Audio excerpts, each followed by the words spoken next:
Hello everyone, I'm Dr. Rena Loeb, urologist and pelvic surgeon.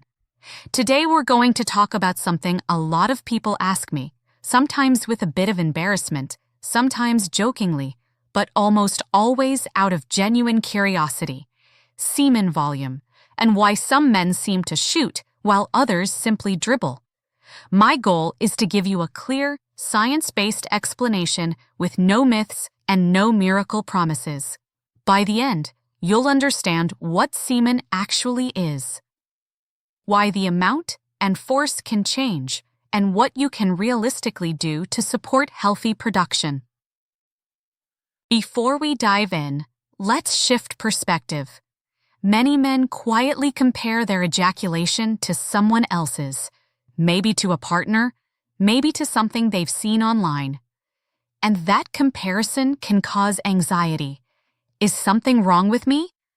The truth is, most of the time, nothing is wrong at all. Variability is perfectly normal, and the majority of partners really don't care about distance or pressure. They care about connection, comfort, and pleasure. Keep that in mind as we go. So what is semen exactly? When most people hear that word, they think of sperm. But sperm cells are actually only a very small part of what you see. Most of the liquid comes from glands whose job is to create a nutrient-rich, protective, and transport-friendly fluid. The seminal vesicles contribute most of the volume with a thick, sugary fluid that feeds and carries the sperm. The prostate adds an enzyme-rich fluid that helps activate them. And small bulbal urethral glands release a clear secretion just before ejaculation to neutralize acidity. The sperm from your testicles are vital for fertility, but represent only a small fraction of the total fluid. That's why having less semen than someone else doesn't mean you're less fertile. Fertility is mostly about sperm count, movement, and structure, not the total amount of liquid produced. Now, why are some men shooters while others are dribblers? It's mostly mechanical, not masculine. During orgasm, rhythmic contractions move semen through the urethra, powered by a small but strong muscle called the bulbocavernosus. If that muscle is well coordinated and toned, ejaculation looks more forceful. If it's weaker or slower, semen exits more gently. Factors like hydration, nerve timing, ejaculation frequency, and age all influence that. None of them define who you are as a person. As for what's normal, most healthy ejaculations produce between 1 and 5 milliliters, about a teaspoon. And your own normal depends on consistency. Temporary dips happen all the time due to stress, poor sleep, dehydration, or medication. A sudden and lasting change, especially with pain, blood, or cloudy urine afterward, is worth a medical visit. Short-term changes are common. Dehydration thickens semen and reduces volume. Frequent ejaculation leaves less time for refilling. Stress and poor sleep lower testosterone, and illness or fever can temporarily alter the gland's function. Long-term trends come from age, hormone shifts, smoking, alcohol, or medical conditions like diabetes or prostate enlargement. Some medications, especially for urinary symptoms, can even redirect semen backward into the bladder. Something we call retrograde ejaculation. If you ever notice cloudy urine after orgasm, that might be the reason, and a doctor can confirm it easily. Now, what can you do that actually helps? Let's keep it simple. First, hydration. Semen is mostly water. When you're well hydrated, your volume and comfort both improve. If your urine is pale yellow, you're on the right track. Second, nutrition.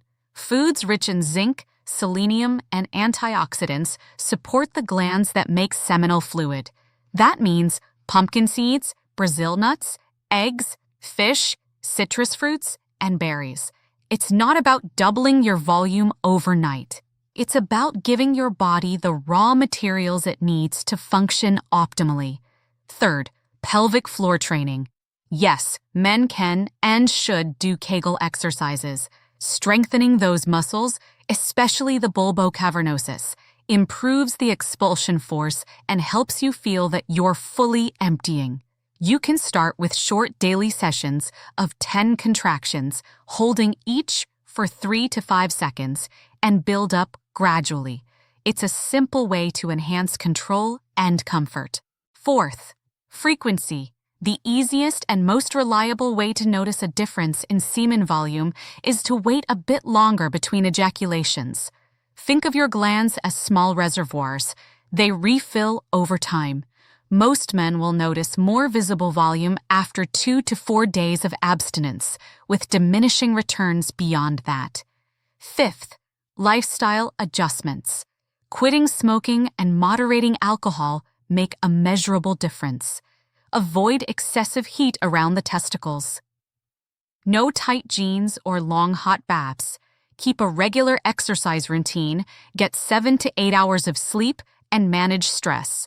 Those habits keep your hormones and nerves functioning smoothly. About supplements, there's no magic pill approved to increase semen volume, but some nutrients like zinc, selenium, L-carnitine, maca, and ginseng may offer mild support if your diet lacks them. Just remember, they're helpers, not miracles, and always check for interactions with your doctor. Sometimes men worry that if they don't shoot, their partner will notice or be disappointed. After many years in practice, I can tell you most partners care far more about closeness and satisfaction than about the visual aspect of ejaculation. If everything else feels fine and pain-free, it's not a problem to fix. It's a variation to accept. If anxiety about this is affecting your intimacy, talk about it. Most partners respond with understanding. And that conversation often makes your relationship stronger. If you'd like a practical plan to start today, here's what I recommend. Stay hydrated. Add a mineral-rich snack like pumpkin seeds or Brazil nuts. Give yourself 48 to 72 hours between ejaculations. Do short daily pelvic floor sessions. Maintain good sleep and movement habits. And if you've noticed changes after starting a new medication, ask your doctor whether it could be related. Make these small shifts for 3 or 4 weeks and notice not only the difference in volume, but also how your energy, mood, and confidence feel. Now, when should you see a urologist? If the change is sudden and persistent, if there's pain, blood, or cloudy urine, or if fertility is a concern after a year of trying. These are signs that deserve proper evaluation. Most of the time, we can identify the cause and fix it without complicated treatments. In the big picture, shooters and dribblers are just colorful ways of describing normal physiology. Your volume and force are reflections of hydration, muscle coordination, hormone balance, and overall health. They are not reflections of your masculinity. Instead of chasing shortcuts or unproven supplements, focus on daily habits that let your body do what it's built to do. Consistency beats quick fixes every time. Thank you so much for watching and for caring about your health. If this video helped you, please like, subscribe, and share it with someone who might find it useful. Tell me in the comments which tip you're trying first: hydration, pelvic floor training, or spacing things out a little more. I'd love to hear your experience. I'm Dr. Rena Loeb, and remember to be kind to your body. It's doing a lot for you every single day. Stay healthy, stay confident, and I'll see you in the next video.